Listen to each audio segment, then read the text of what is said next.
The QB position was already gross as is. Now we lost Herbert, maybe no Stroud.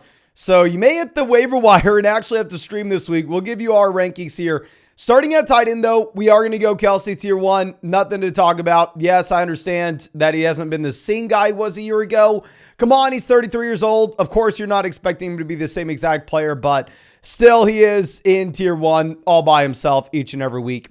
Now, dropping down to tier 2, we are going to go Sam Laporta at 2. I know this may be a little bit of a surprise to people, especially as you didn't have a great week from Sam Laporta this past week, but ultimately, I want us to take a step back. I want to just acknowledge that it's any given Sunday, and yes, you have these random disappointing spots for all these guys. You have an implied team total of about 26.5 points, so this offense should be great. Not worried about the matchup at all going up against the Denver Broncos, and he's been great all season. I'm not really going to think about it twice.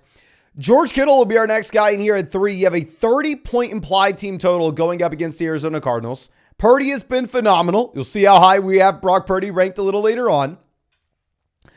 And this is someone that's now playing in an offense that is condensing the target tree to really only Kittle, Debo, Ayuk, and CMC. There's nobody else that's touching the ball in this offense. And if you have a great offense and only 4 players allowed to touch the football, I mean, these guys are viable. TJ Hockenson will be our next guy at 4. Now, Nick Mullins will be the starting quarterback for the Minnesota Vikings. I don't want to come out here and say, oh, okay, Nick Mullins is going to be way worse than Joshua Dobbs. Obviously, Joshua Dobbs was not that good in the first place, but you do have an implied team total of about 18.5 points here going up against Cincinnati, which is, I mean, about 8 points fewer than what you have with the Detroit Lions. It's about 11 to 12 points fewer than what you have with the San Francisco 49ers. So despite out of this tier, I promise you, TJ Hockenson is by far and away my most drafted guy. I'm still going to have him down at 4, even if he's been much better than this year. Now, going over to 5, we are going to have McBride. Trey McBride's been phenomenal. The issue is it's going to be a very tough matchup going up against the Niners, where you only have an 18-point implied team total for the Arizona Cardinals. So it's a very similar situation to TJ Hockenson. He's been great, looks great, dominating with target volume. But ultimately, if the offense is going to struggle, we have to assume that the touchdown upside may be a little bit limited.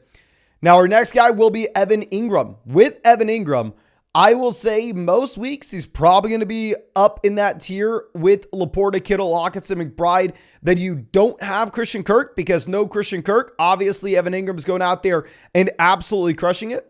But the issue is you're going up against the Baltimore Ravens. The Ravens have one of the best defenses in the NFL, where we're used to seeing the Jacksonville Jaguars projected to score 25, 26 points from a week-to-week perspective, where now the implied team total has them down at about 19.5 points. So it should just be a very tough matchup here, why we do need to be a little bit less excited than usual.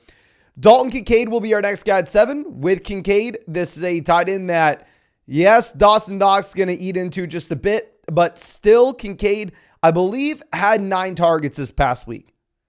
Now, of course, Dawson Knox still going to take a target or 2 away from Kincaid, so I can't rank Kincaid as the top 4 to 5 guy that I previously wanted to. I think we are wrong in doing so. So move him down a bit, but please do not get away from him. Don't overthink it. You still have to start Dalton Kincaid in one of the best offenses in the league. And then David Njoku will be our next guy here at 8. Now, I am in a couple high-stakes underdog draft tournaments that we advanced to the playoffs. I believe if you were looking at the tournaments on Underdog that had a $350 or higher buy-in, pulling this up to confirm, we have right now, I want to say 5 to 6 teams in the mix. Maybe I'm missing one. But out of those 5 to 6 teams, over 50% of them have David Njoku. For the love of God, David Njoku, go out there and repeat what you did last week with Joe Flacco. I would love to see it. Now, Njoku is only averaging 10.5 points per game. Njoku didn't necessarily go out there and look completely different with his target volume this past week. It was just the touchdowns finally got there. So David Njoku definitely must start tight end, but I don't necessarily think that we can call him an elite level option just from what happened last week. I think we need a little bit of a larger sample with Flacco. Now, leading off for next year, we're going to go Jake Ferguson. Great offense, and this is someone averaging about 10.5 points per game. A little bit frustrating that he's not the only tight end here that scores touchdowns, not the only tight end that gets targeted, but still great offense, very large role. Schultz, as our next option, could easily move down this list. There is so much uncertainty in Houston, where right now we don't know who the starting quarterback is going to be. We don't know if Dalton Schultz is going to play, and we don't know if Nico Collins is going to play. So if you have CJ Stroud starting, you have no Nico Collins, I would move Dalton Schultz up to 9. However, if you have no CJ Stroud, I would move Dalton Schultz down to the bottom of this tier. So I would rather just not go ahead and take Schultz here, if I'm going to be honest with you. Now, Dallas Goedert will be our next guy at 11. If you are looking at Dallas Goedert going up against Seattle, averaging about 10 points per game, someone that we drafted a ton in underdog drafts this year. The frustrating thing is all those teams that we drafted Dallas Goedert in, I don't necessarily know if we even got any to the playoffs, but it is what it is. Nonetheless, going up against Seattle, 25.5 point implied team total. Right now, Vegas is telling us this offense will be much better than they have been. Now, Kyle Pitts will be our next guy at 12. With Kyle Pitts, another player I drafted a considerable amount of, another player that has been disappointing, but he is actually seeing a larger role as of late. You are seeing Jonnu Smith get scaled back with the overall snaps and amount of routes that he is running in this offense. It's not a great matchup going up against Carolina, where it should be a very low-scoring game, though. Now, Cole Kmet will be our next guy in here at 13. If you are looking at Kmet going up against the Cleveland Browns, very tough matchup. I mean, he's averaging over 11 points per game, so maybe you make the argument, well, Mason, I mean, the production's been there all season, blah, blah, blah. I understand why you would want to rank Cole Kmet a little bit higher than this, but it just comes down to that very tough matchup going up against the Cleveland Browns, where you only have a 17.5 point implied team total for the Bears. Isaiah Likely will be our next guy at 13. If you are looking at Isaiah Likely, this is a tight end that is now at back-to-back weeks with a considerable amount of volume. So we have 3 weeks this season of Likely with no Mark Andrews. One of those, he gets you literally zip, gets you nothing. 2 of those, he looks capable, and he does have a considerable amount of volume. So yeah, this is someone that I think you can go through and start, but I don't necessarily want to pencil him in as like a must-start guy at this point. Taysom Hill at 14 is going to be very difficult to rank just because we don't know if Taysom Hill is going to be good to go. And the issue that I would have with Taysom is his role is very weird from a week-to-week perspective. Obviously, this is one of the more unique players that we have in the NFL. So you may have an issue that if he does play, but he's not at 100%, maybe they don't give him those goal line looks as you're really banking on. Logan Thomas will be our next guy at 15. Going up against the Rams, pretty good spot in terms of the overall offensive volume. So we're going to have Tyler Higbee here as well. And just that these are offenses that should be able to push the ball down the field. I mean, you are going to see us rank Sam Howell and Matthew Stafford pretty aggressive in our quarterback rankings. So I'm completely fine taking a shot on these guys. Obviously, nobody in this range is a guaranteed thing. And Pat Frymuth is someone that I drafted a lot of, that I was counting on a big season, hoping on a big season, thought we were going to get a big season, has really done nothing. We'll put in here at 17. Obviously, it's a very bad offense.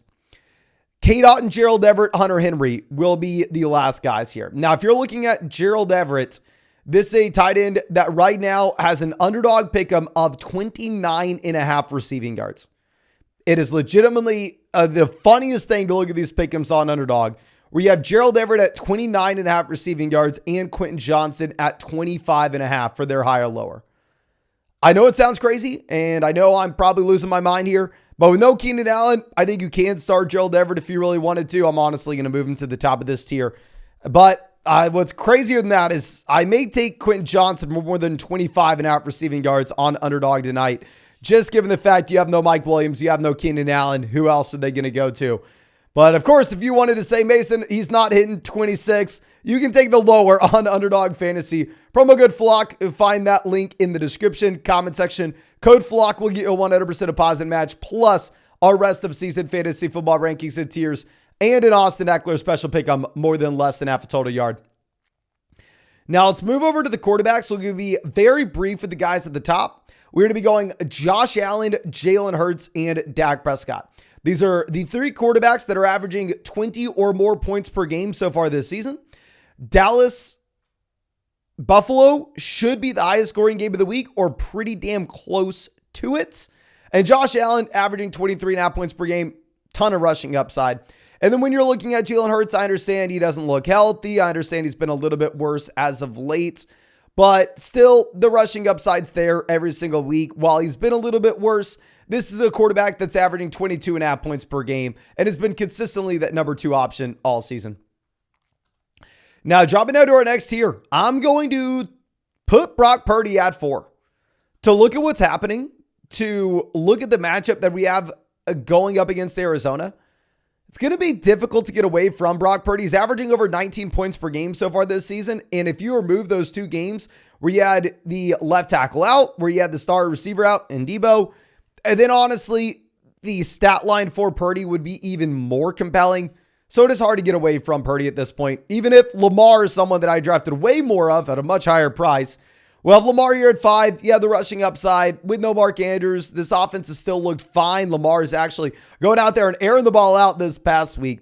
The implied team total is about 23 points, though, which is almost a touchdown less than what you have in San Francisco.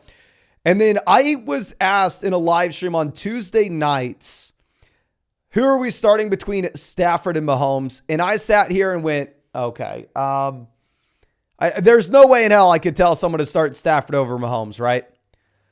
And then you look at the projections. You have Stafford with an implied team total of almost 29 points against Washington, where Mahomes currently is sitting at 23. It's a tough matchup going up against New England for Mahomes, whereas it is a beautiful matchup going up against Washington for Stafford. If you look at the underdog pick'ems, Stafford's at 244.5 passing yards, and Mahomes is at 247.5. I guess you do have more rushing upside with Mahomes, so we will go Mahomes over Stafford. But to be honest with you, it's the craziest thing. But if you wanted to start Stafford over Mahomes, I wouldn't even fault you for doing it this week.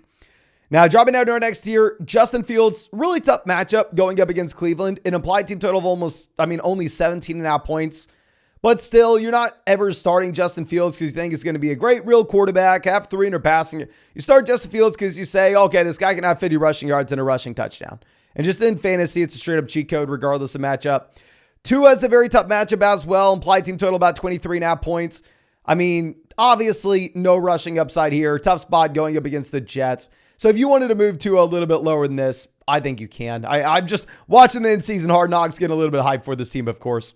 Now, Kyler Murray will be our next guy at 10. With Kyler, I really don't know how to rank this guy because it's almost a similar situation to what we have with Justin Fields in that tough matchup, where we can say, okay, well, we're not super excited about the offense overall. Obviously, we're not excited about this matchup going up against the Niners. But ultimately, at the end of the day, you have the rushing upside where maybe even if you fail from a real-life perspective, you can be viable in fantasy. Then CJ Stroud will be our next guy at 11. With CJ Stroud, it's almost impossible to rank him, as we were mentioning previously, in that this is going to be a quarterback that we don't even know if he's good to go right now. He didn't practice on Wednesday. We don't know if Nico Collins is good to go. We don't know if Dalton Schultz is good to go. So to sit here and try to rank CJ Stroud is almost impossible. I'll say if we have no Tank Dell, if you have no Nico Collins and potentially no Dalton Schultz, am I going to be super pumped to go out there and start CJ Stroud? Probably not, you know? So I don't know. And I am looking at some of those playoff tournaments that I'm in those high stakes leagues on Underdog. And there are a lot of teams in there that have Nico Collins, and your boy does not. So I may or may not be rooting against Nico Collins this week. Now, Trevor Lawrence will be our next guy in year 12. Honestly, I think he needs to be the tier down. But Lawrence, he's only averaging about 17 points per game. He has a very tough matchup going up against Baltimore. So to be completely honest with you, I think we need to move Sam Howell over Trevor Lawrence. Sam Howell has an implied team total of almost 22 points compared to Lawrence at about 20. Lawrence doesn't have all his weapons at the same time. Sam Howell is 262.5 passing yards for his underdog pick'em currently. So, I mean, hell, that's higher than what you have with Mahomes. So, Underdog is telling you to start Howell over Mahomes with their projections. That's freaking nuts. Whereas if you're going to be looking at Trevor Lawrence, they have Trevor Lawrence currently at 227.5 passing yards. So yeah, we have to have Howell over Lawrence. Then Jared Goff will be our next guy going up against Denver. Fine matchup, 26.5 point implied team total. Obviously, you are excited about that spot overall. Now, the only thing that I would say if you are looking at Jared Goff is probably a spot where this team's going to be able to continue to have success running the football. And going up against Denver, I mean, maybe you say the Detroit defense is so bad at this point that they do get into a pseudo shootout. Now, our next guy will be Jordan Love. Love just continuously looks better and better and better. He's averaging 17.5 points. It's not the worst matchup in the world either, going up against the Tampa Bay Buccaneers. Russ, Minshew, Browning, we'll mix them all in here as well. I'm really hoping you don't have to start any of these guys with it being the playoffs. I mean, typically I wouldn't even go this far in the rankings, but we're going to do it just because it's the playoffs. And at the same time, you've had so many injuries that you may have no other options. But also, there are no bye weeks this week. For the love of God, do not be starting any of these guys. And we'll have Geno, Baker, and Levis at the very bottom end. But I want to reiterate, even if a quarterback that you like is not on this set of rankings, even if you think I'm maybe a little bit too low on Levis and instead of him being 21, he should be 15. The reality of the situation is, in the playoffs, I really don't want you starting Baker Mayfield anyway. You know, I really hope you're not starting anybody here outside of a super flex format. But I think that should be it for this video. Thank you so much for hanging out with us. I am wishing the best of luck, as we always are. And of course, if you wanted to check out any of those pick'ems over on Underdog Fantasy, you can find that link in the description, in the comment section. Promo code FLOCK, 100% deposit match, plus our rest of season fantasy football rankings and tiers.